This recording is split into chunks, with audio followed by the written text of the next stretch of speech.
Next page. I want to talk about some things with you on this CUP report. This is a report, by the way, that's distributed by the Ohio Department of Education. We send all of our student information to the department. That's through our ESIS system, if that means anything. It's just an information system that goes to the state. They take the data and they kind of compare it, because many individuals in the public like to see those comparisons, and when we say we're doing this well, the question is usually in regard to whom. So if you go down through this CUP report, I've highlighted 7 different lines, okay? And the only reason I've highlighted those 7 lines is because that's usually the questions I get the most. That's not because they're the most important questions. These are just the ones I get the most. But if you look at line A3, total average daily membership, you can see, again, this runs 18 months behind. We have 14,000 at that time. We now have almost 16,000. Similar districts that are like us have averaged out to be about 8,000, so we're 2 times larger. The state average size school district in Ohio is 2,916, so we're about 5 times larger than the average size school district in Ohio. And that gives us a lot of good opportunities, but it also presents a lot of challenges for us that I'll get to in just a second. If you go down to line E46, that kind of tells you the efficiency piece. How much do we spend to educate our kids? Now remember, we're in the top 5 to 7% of school districts in the state of Ohio as far as academic achievement goes. If you look at what we spend $9,460 per student to educate our kids. Our similar district spends $10,862, about $1,400 more per student. And the state average spends $10,253. Okay, about $750 more than what we spend. So when you talk about efficiency, I'll take you back again to that report card. And by the way, you can compare our student achievement on that report card to our similar districts and our state average, and you can see we're doing better in almost every category than not only similar districts, but state average we don't even look at. But when you come back and say, well, how much do you spend? We spend less and get more. We spend less and get more.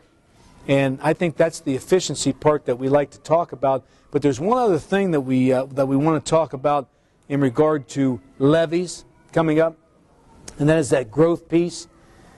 We are growing at 1,000 students per year, and from a finance standpoint, that's put a tremendous challenge on this school district. And I'll give you the example.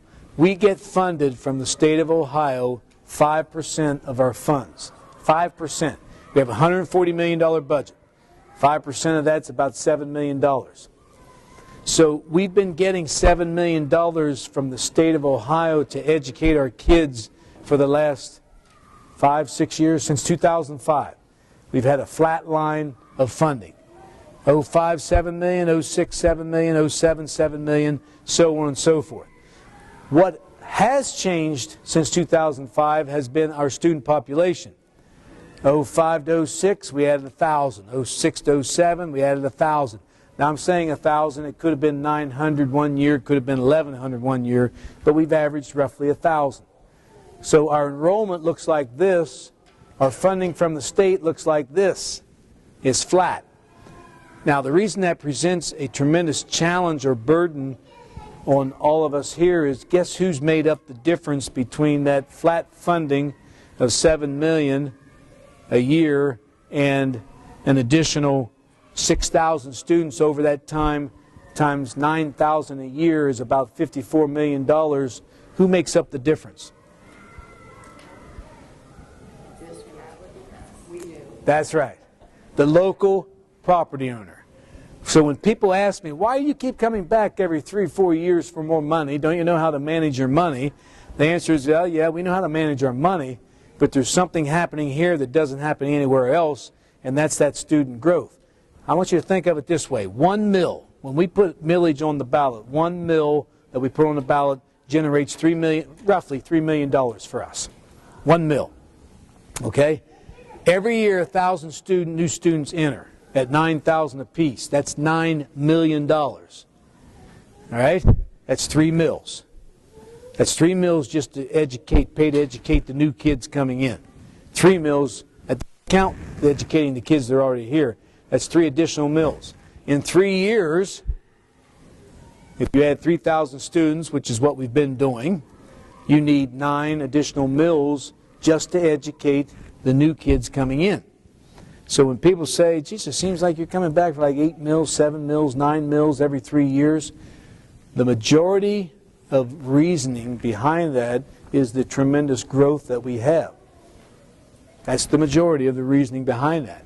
And that only covers the operating piece. We're not even talking about the building piece, because we've paid for that too.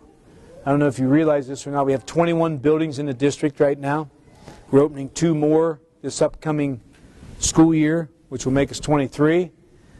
We have some projections out there in the future that we're looking at that we haven't committed to as far as numbers go. Our district's supposed to top out around 24,000 students. So one thing that's happening here is the fact that our growth does not support our growth.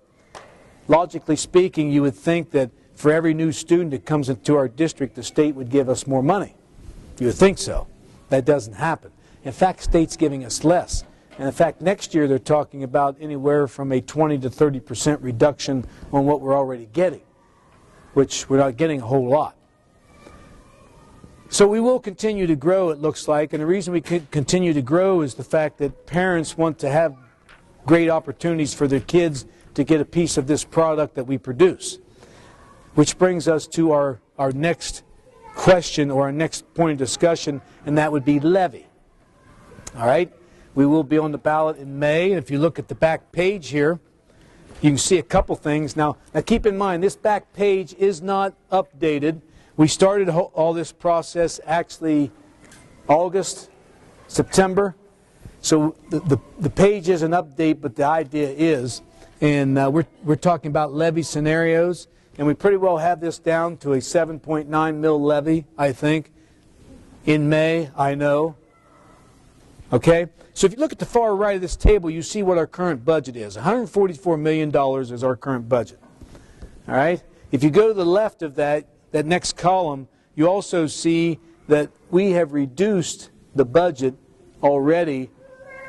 It says 13.7. It's actually 15.7 on the updated version, which approximately 12% of the budget has been reduced in the last 3 years. What we have done is we've taken our student-teacher ratio and we've raised it a little bit.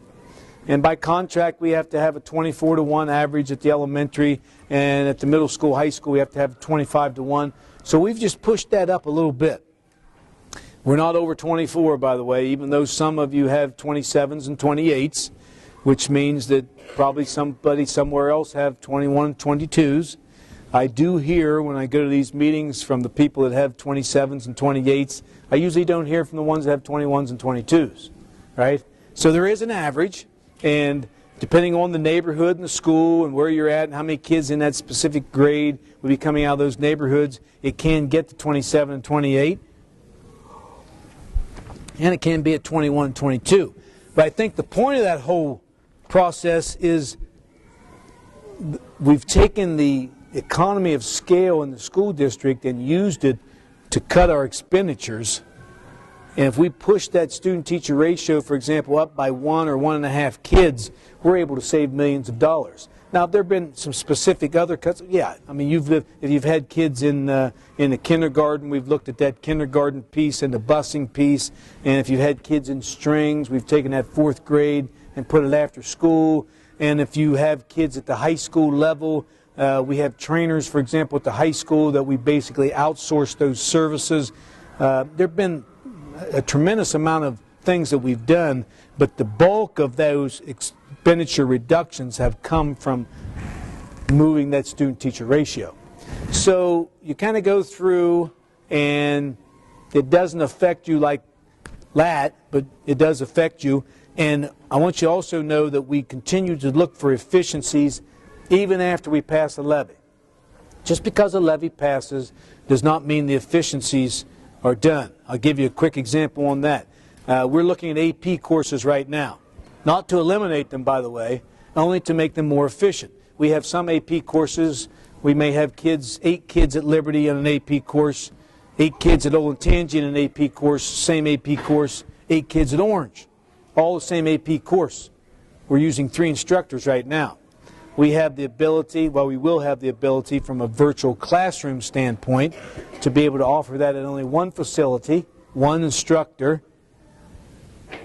3 different buildings. So that instead, in lieu of using 3, we're using 1. Are we offering the same product? Absolutely. Is it at a more efficient price? Absolutely. So those are some of the things that we're looking at. No matter whether this levy is 8 mills, 15 mills, 2 mills, whether it lasts 3 years, 5 years, 10 years, none of that matters in regard to efficiencies. And some of the things that you're going to hear in the future, especially you, because you have kids in the elementary that will be moving into the middle school, high school, you're going to be looking at blended approaches to education. For example, we already offer online coursework to middle schoolers. We already have kids in the middle school taking online. We already have 79 high school kids that never step foot in our school because they're totally online. We already have that. And you're going to see more and more of that as we go through. We like to say we have a blended approach of on-site, online, on campus. So your student, when they get to high school, will probably take 1 or 2 online classes, 3 or 4 classes at the school, and maybe even 1 class at Columbus State or Ohio State or wherever that may be. That's already happening. And you're going to see more and more of that. And of course, the ultimate goal, when we get down to the end, would be to put 1 year's worth of college credit in your son or daughter's pocket when they graduate from high school. Now, if you haven't been there yet, I've been there. I'd much rather pay, I don't care what that millage is, than I would pay, I'll give you an example. There's one university or private college my son was looking at that was $37,000 a year. Now, if I can come out of there and put $37,000 in my pocket for 1 year, I'm going to be a very happy person. So those are the types of things that will affect you, and those are the types of changes that you're going to see. And you know what? It's going to happen pretty quickly. Because as you already know with your kids, they're born online. Right? They're online as soon as they get here. In fact, they don't even know what offline is. They're always online. They're always much into technology. I think another thing you'll start seeing, textbooks will start phasing out and e-books will phase in. In fact, that's already happened. Instead of kids carrying book bags, they'll just carry an iPad or something like that that's going to have all their textbooks in there. And you're going to see that. It's going to happen very quickly. But at any rate, getting back this levy, I only say that because the efficiency studies never stop. We always see how we can provide the same quality at a cheaper price. And we have to be very careful with that. That's the piece where you don't want to get too cheap, as they say. In fact, when your businesses talk, they don't even like to use the word cheap. They like to use the word efficient. All right? So, cost effective. That's right. We think at 7.9 mils. Now, that is on a $300,000 home. That is going to increase yearly taxes by $725.81. That's the discussion that we've had. Now, it says there that we would have to reduce an additional $4.6 million. Not going to lose any programs. I want you to know that. We think we can provide the same program we're currently providing, and we can also reduce $4.6 million by things like pushing all-day, everyday kindergarten out further, by doing things like pushing elementary 16 out further, doing not purchasing as many textbooks and converting more to e-books. Those are the types of things that we think we can do in order to provide the same educational product that we're currently providing at 7.9 mils. So with that said, how about that? Questions anyone may have?